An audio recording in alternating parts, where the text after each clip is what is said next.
There's a lettuce in my garden that's 7 years old.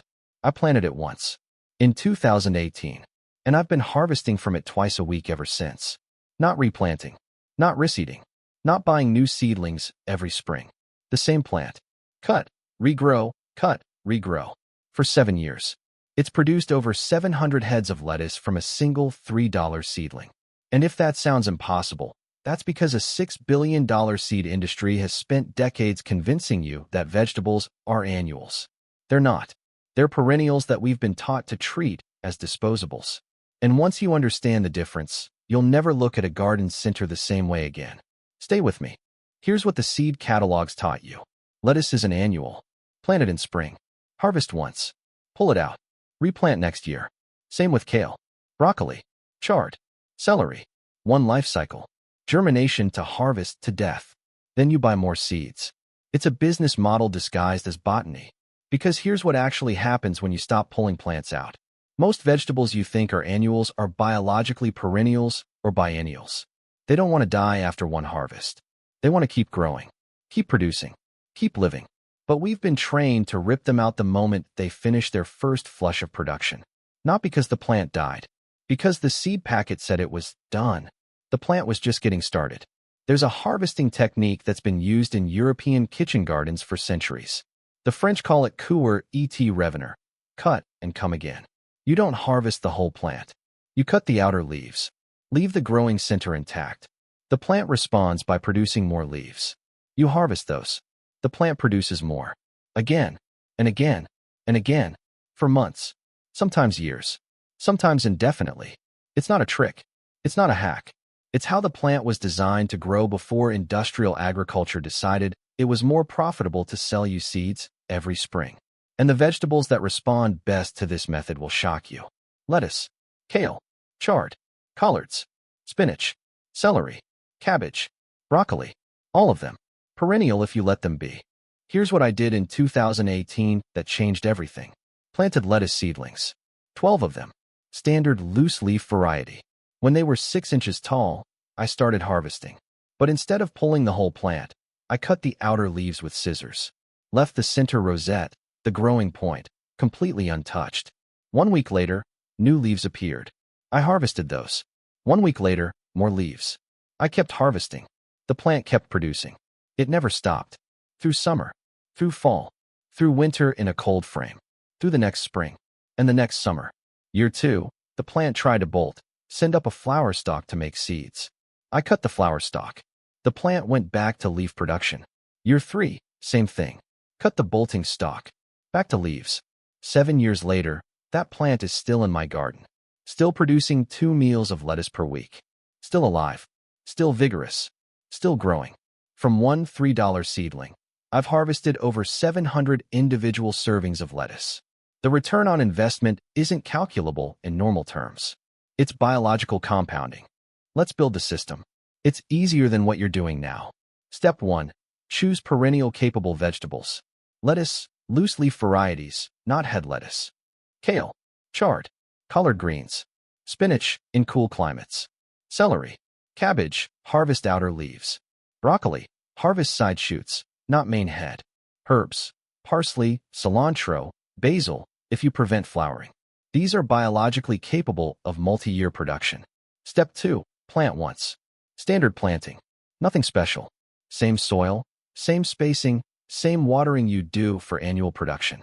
The only difference is what happens next. Step 3. Harvest from the outside, never the center.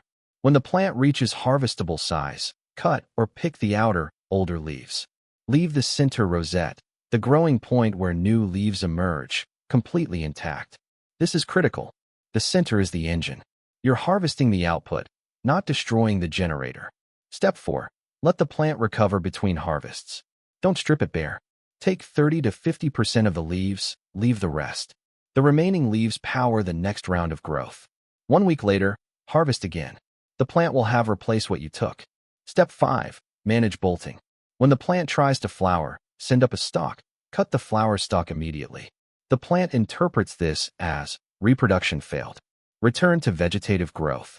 It sends out new leaves instead of seeds. This resets the life cycle. You can do this multiple times per year. Step 6. Feed the system. Perennial vegetables are heavy feeders because they're producing continuously. Compost, worm castings, buried kitchen scraps. Whatever you're using for fertility, these plants need more of it. They're working harder than annuals. Feed them accordingly. This isn't just extended harvest. You're creating a standing crop. A permanent food production system that requires zero replanting, zero seed buying, zero germination labor. The plant establishes a root system in year 1 that gets deeper and more efficient every year it lives. By year 3, a perennial kale plant has roots 3 to 4 feet deep. It's drought-tolerant in ways annual kale never becomes. It's disease-resistant because mature plants have established immune responses. It's more productive per square foot because it's not spending energy on germination and establishment. It's putting 100% of its energy into leaf production. And it keeps going, year after year, until you decide to replace it. Not because it died, because you wanted to grow something else in that spot. A packet of lettuce seeds costs $3 to $4 and contains 500 plus seeds. If you plant those seeds as annuals, you buy a new packet every year. Annual revenue, $3 to $4 per gardener per crop. If you plant one seedling and keep it alive for 7 years, you buy seeds once. Annual revenue after year 1, $0. The business model collapses. So the seed industry doesn't put perennial potential, 5 to 7 years with cut and come again harvesting on the packet. They put annual and move on. And gardeners, trusting the label, rip out productive plants and buy more seeds. It's not botany. It's economics. The plant doesn't care what the packet says. The plant wants to live. And if you let it, it will. First season, you'll harvest 2 to 3 times more food from the same plants you would have pulled after one harvest. Second season, the overwintered plants start producing in early spring, weeks before you'd normally plant new seeds. You're eating fresh greens in March, while everyone else is waiting for April soil temps. Third season, you stop buying seeds for these crops entirely, because you're maintaining a standing crop that produces more reliably than annual replanting ever did. Fifth season, your garden has shifted. You're not planting a garden every spring. You're managing perennial food systems that compound in productivity every year they live. The labor isn't eliminated. It's redirected. From planting to harvesting. From buying to maintaining. From annual cycles to permanent abundance. A $3 seedling. Scissors. Compost. But what you're actually building is a different relationship with time. Annual thinking. Plant, harvest, die, repeat. Perennial thinking. Establish once, harvest indefinitely, compound returns. Your lettuce isn't a disposable crop. It's a living asset that appreciates in value the longer it lives. Your kale isn't a seasonal vegetable. It's a permanent food source that produces 52 weeks a year if you let it. The shift isn't just practical. It's philosophical. You stop seeing plants as products with expiration dates. You start seeing them as living systems with indefinite potential. And once you make that shift, everything changes.